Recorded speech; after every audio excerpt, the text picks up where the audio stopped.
Chapter 2, Muddle. The funny thing about Gertrude was that she was so human, and then not so human at all at once.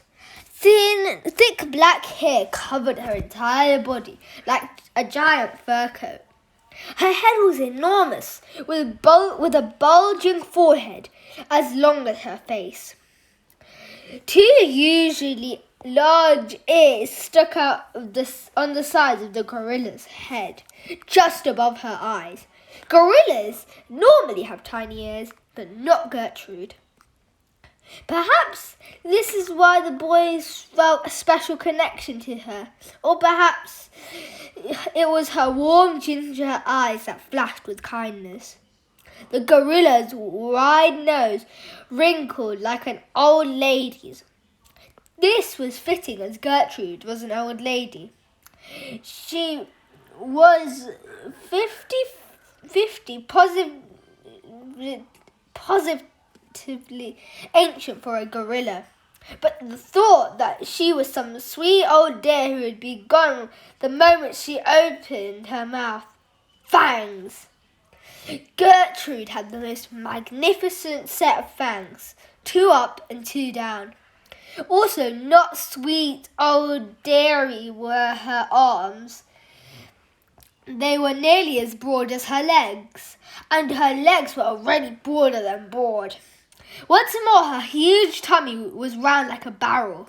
The thing Eric loved about his best friend were her hands and feet. They were much like his, except they were absolutely humongous.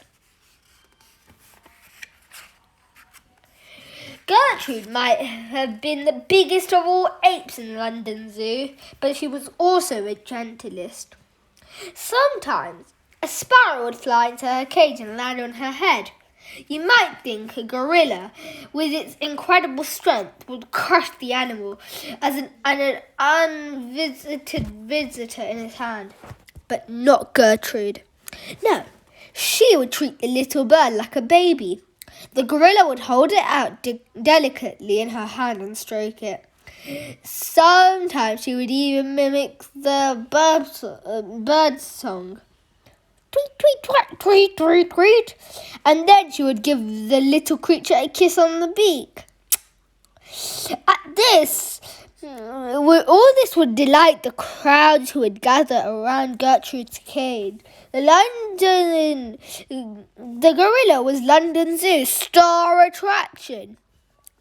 The worst thing about being an orphan was missing being hugged. Eric had lost his mum and dad during the war. They were both good at hugs. Sometimes they would even have a big family cuddle with Eric in the middle. They called it a muddle. Cuddle and middle. The boy loved all of those muddles.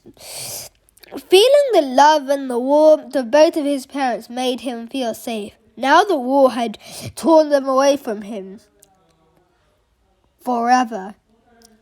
Eric knew he would never have that feeling again. So when he gazed through the bars of Gertrude's cage, he often wished he could magic his way inside.